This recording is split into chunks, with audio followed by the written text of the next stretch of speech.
துயர் நீக்கும் மருத்துவரே, என் துதிக்கு பாத்திரரே. துயர் நீக்கும் மருத்துவரே, என் துதிக்கு பாத்திரரே. பலனெல்லாம் நீதானையா, பிரியமும் நீதானையா. பலனெல்லாம் நீதானையா, பிரியமும் நீதானையா. நன்றி நன்றி நன்றி நன்றி நன்றி நன்றி. பாடுவோம், மகிழ்வோம், கொண்டாடுவோம். அப்பா சமூகத்தில் பாடி மகிழ்ந்து கொண்டாடுவோம். பாடுவோம், மகிழ்வோம், கொண்டாடுவோம். அப்பா சமூகத்தில் பாடி மகிழ்ந்து கொண்டாடுவோம். கர்த்தருடைய பரிசுத்த நாமத்திற்கு மகிமை உண்டாவதாக. ஆண்டவராகிய இயேசு கிறிஸ்துவின் நாமத்தில் வாழ்த்துக்கள். கிருபையும் சமாதானமும் உங்களுக்கு பெருகுவதாக.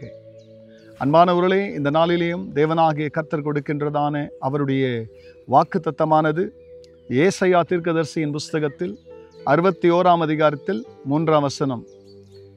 சீயோனிலே துயரப்பட்டவர்களை சீர்படுத்தவும், அவர்களுக்கு சாம்பலுக்கு பதிலாக சிங்காரத்தையும், துயரத்துக்கு பதிலாக ஆனந்த தைலத்தையும், ஒடுங்கின ஆவிக்கு பதிலாக துதியின் உடையை கொடுக்கவும் அவர் என்னை அனுப்பினார்.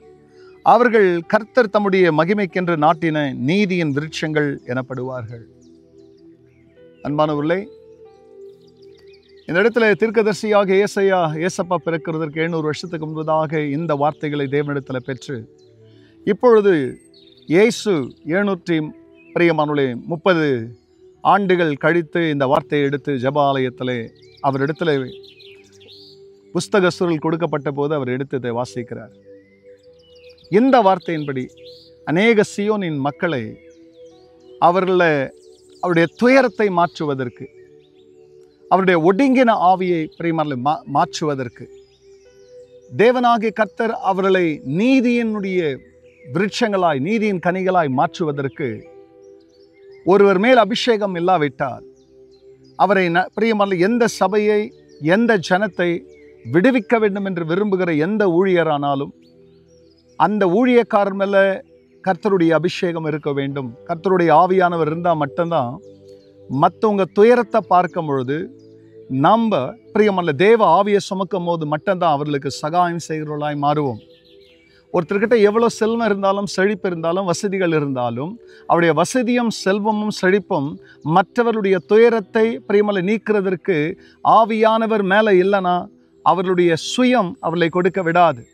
ஆனால் தேவனுடைய ஆவியோடு கூட அநேக வியாதிகளையும், பிரியமல்ல மரணத்தில் உட்பட்டவர்களையும், பாவத்தில் உட்பட்டவர்களையும் தேவ ஆவியை சுமந்து நமது ஆண்டவர் விடுதலையாக்கி, பிரியமல்ல இந்த வசனத்தின்படியே அவர் ஊழியம் செய்தது போல இன்றைக்கு நம்மையில் பரிசுத்த ஆவி அனுப்பியிருக்கிறார்.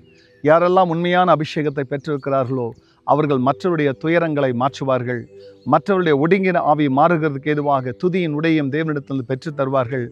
பிரியமானவர்களே, அவர்கள் உங்களை கர்த்தருக்கென்று கர்த்தர் நாட்டின நீதியினுடைய விருட்சங்களாய், மரங்களாக நீங்கள் மாறுகிறதற்கு உபதேசத்தில் உங்களை பலப்படுத்துவார்கள். கர்த்தர் தொடர்ந்து இதை செய்து உங்களை ஆசீர்வதிப்பாராக. செபிக்கலாம். பரிசுத்தரே, உமது ஆவியை உமது ஜனத்தின் மேல் ஊற்றும். அவர்களால் மட்டும்தான் துயரத்தில் இருக்கிறவர்களை, ஒடுங்கின ஆவியோடு இருக்கிறவர்களை ஆண்டவரே அவங்க வாழ்க்கையை மாற்றுகிறதுக்கு எதுவாக செயல்பட முடியும். ஆகையால் உன் பிள்ளைகளோடு உங்கள் கரம் இருக்கட்டும். அவர்களை நீதியின் மரங்களாய் கர்த்தர் இன்னும் மாற்றி வாழவையும். சுபத்தை கேட்டதற்கு நன்றி. எல்லா மகிமையும் கர்த்தர் நீரிடும். நல்மீட்பர் இயேசுவின் நாமத்தில் பிதாவே, ஆமென், ஆமென். துயர் நீக்கும் மருத்துவரே, என் துதிக்கு பாத்திரரே. God bless you, church. Have a blessed day.